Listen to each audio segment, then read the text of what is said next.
It's a Wimmera Footy League report and the excitement of the big Aker round. He came to the Warrack Eagles.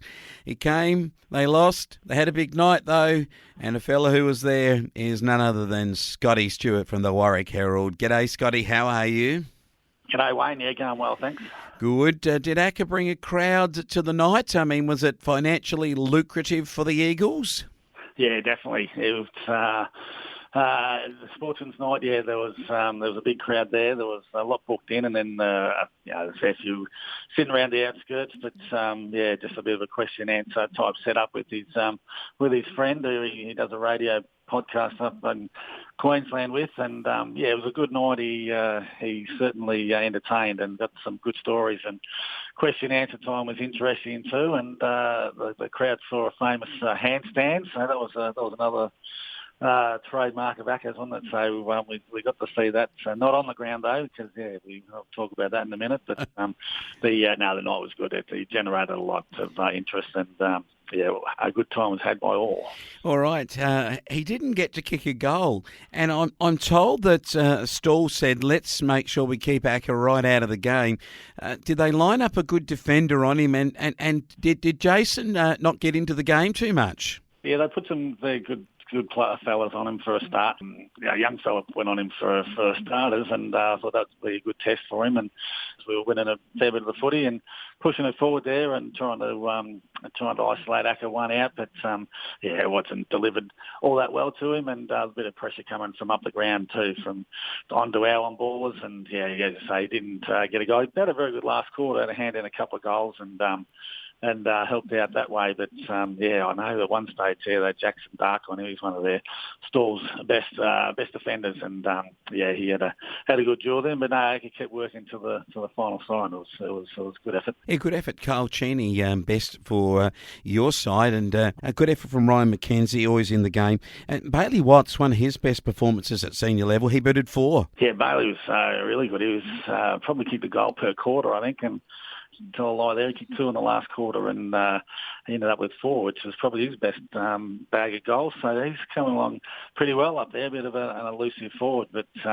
he said about Ryan, he had another good game, and that was his 100th game there last weekend too. So he was up and about and keen for the day. But just couldn't quite get the job. The boys are in the contest for most of it, but a couple of goals down through each quarter. But Stall would always have that ability to kick the last couple of each quarter, and they kept moving away by about 4 and then 5 goals sometimes. Yep, they did. Now, the reserve grade. One of your greats, 450 games. I saw the number and I thought, he's never going to retire. Yeah, I sort of brushed on that last week, but we should have maybe put a bit more, another minute into it. But Clinton Jonathan, 450 games. Yeah, unbelievable. Yeah. He's our club games record holder, and he'll play his 350th this weekend. So. Yeah. So did he play some games elsewhere outside of for the either Brim side or the Warrack Eagles? No, all Brim. I think they've added up. It's 101 up at Brim. Yeah, the rest, whatever that is, for 349 up until last weekend with Warrack Eagles. Now, you're one of the legends of both clubs together. You had played at Brim too. So how many games did you play, Scotty? Me all up was around about 350. So he's passed you by 100 already. I mean, a bit legendary.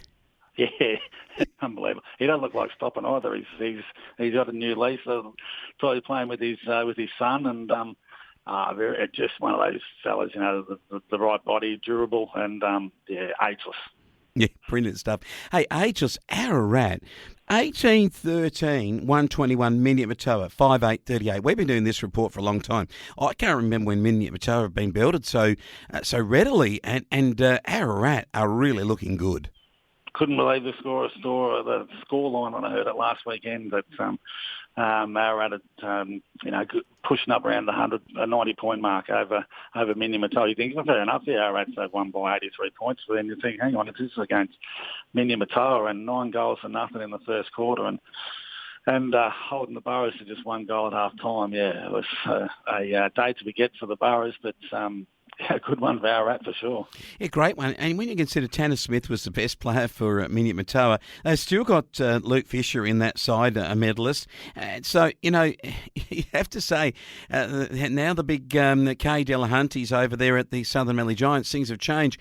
We'll have a look at that in a moment. But Dimmy, this is a beauty. Horsham Saints, 12-3-75 over Dimmy, 11-5-71. And the Saints have snuck up behind us, Scotty. Yeah, definitely have. They've joined Timmy on equal points there with that win in, they're in third place, but equal points with Dimboola, who will sit out the bye this weekend. So Saints have a chance to climb another rung on the ladder with this one, and this week I should say. But that game last week, again, I see a bit of vision on these ones with the Dimboola teams for another one of our papers there, and they just keep been involved in these cracking games, Dimboola. You go back through the whole listing, and 5 of their 7 games have been determined by less than 10 points, I think, and this was just another one. And the Saints jumped out of the blocks, and then Dimmy come back, and obviously a bit of a wind advantage over at Dimboola last weekend. But yeah, that last quarter, the Saints boys got themselves about 3 goals up, and then Dimmy kicked the last 2 goals, and 4 points difference at the end, and another really good game. Yeah, that's a very good side is the SMG. On the old days, we used to have that MSG stuff on the top of the Chinese meals, but the SMG, they've been pretty good to get a win. 8 out of their side. They beat Neil in an absolute cliffhanger, but you got to win them, and they did. Yeah, that's right. That's exactly what they did. But yeah, as you say, that 8 of their top liners out of that team. It's and I think it showed. Throughout the match, so I wasn't there, but from all reports, Neil were 3 or 4 goals up in that second quarter, and the Giants had to really fight hard in that third quarter. They got the scores back to level pegging at 3-quarter time, and then were able to come away with that 2-goal win. So that'll give them a lot of confidence, and yeah, if they can start building on getting some of their players back over the next, with the break next weekend, and then getting into the second half of the season, that'll be all good for them. So handy one. Yeah, handy one to win, and I'll tell you what, a good effort from Ben Webster. He kicked 2. Lou White helped out too. Liam Nelson, excellent game, his best for the club. Matt Bellinger up from the 2s, played an absolute blinder. And Ben McGee up from the 2s also, and Timmy Sanford. All of those guys that played up. Braden Carra too got on the score sheet from the reserve. It's a good effort from those lads. Okay, this week, round 8 I should say, Horsham Saints, Ararat, Coghlan Park. This is it. On the line, Ararat haven't been headed. Horsham Saints might just do it. Yeah, well, they're coming in with the best possible form, aren't they, with what they've been putting up the last few weeks. So they had a bit of a mishap against the Giants there a few weeks ago, but apart from that game, it's just been all forward for the Saints, and we brushed on that game last week, and a couple of boys there, the recruits this year, Jared Garth and young Mitch Martin, who's a bit of a star of the competition, both bird 5 goals last week, and I'm thinking they'll be looking for another repeat of that this weekend if they're going to blow anything near Ararat, because after that win last week out of the Burrows, they're going to come in chock full of confidence. So look, I'll be sticking with Ararat, but probably their game of the round this one. That'd be a very interesting result. I reckon heading over to Matoa should be interesting, because Nil front them, and Nil haven't been in too bad a form, and Matoa got a shellacking last week. You'd expect at home in front of their fans with the 3 colours, the blue, white and black, that the fans will come out in force, and the Nil Tigers might find it a little bit harder than they did last week against the SMG. But I'll tell you what, this is I reckon, up for grabs. Yeah, it is. You're right.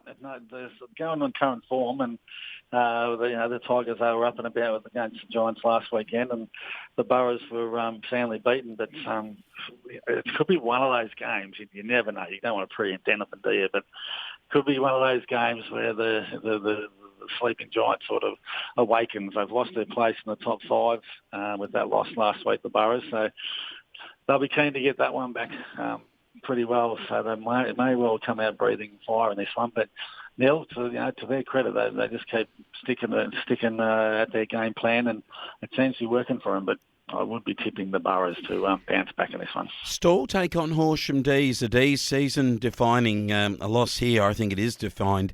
Stall in the top 5 at the moment and at home at Central Park, and damp conditions too. I think Stall will get home here. This is one of those games where I thought, the hardest one to probably pick for the round with the way things are going. But Stall, they deserve to start this game favourites, and which obviously they're going to, because they've just put themselves in the top 5, and they know themselves that after this week they've got a couple of weeks off with the King's birthday, and then they're going to sit out a bye in round 9. So they know that this is the last game, obviously, for a couple of weeks, and I think it's also the last game at Central Park they'll play before they hit the road with some development down there. So they'll be ultra keen to get hold of this one and just go into their own into the King's birthday weekend and then their own bye, still sitting in fifth position. So, yeah, handy one, but I do agree. I'd be tipping Storm myself. And the final one is the Southern Mallee Giants against your boys. Oh, she's the game of the round for me. This is your boys who've got a chance after the Aker experiment. Now they go up to Hopeton, and the SMG will come out. They'll have a big night too afterwards. So looking forward to this and the results coming through. I reckon the SMG. Yeah, it'll be a hell of a battle, won't it, when you go up to Hopeton there.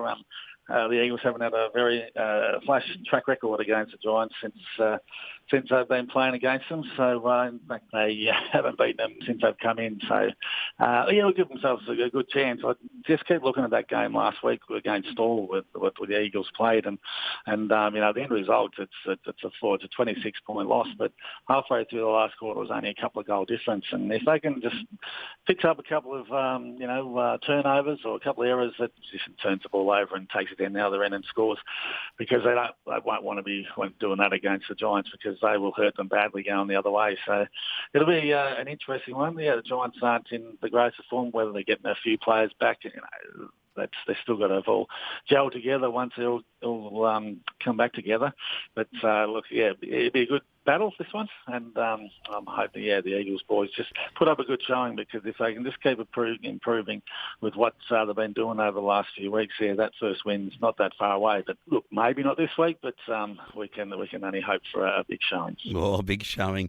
Big showing on the night too, up there at the Pete Hall. They'll be showing off out there with their black ties and all of that too. $100 at the door, cash only, no ATMs in Pete, that is for sure.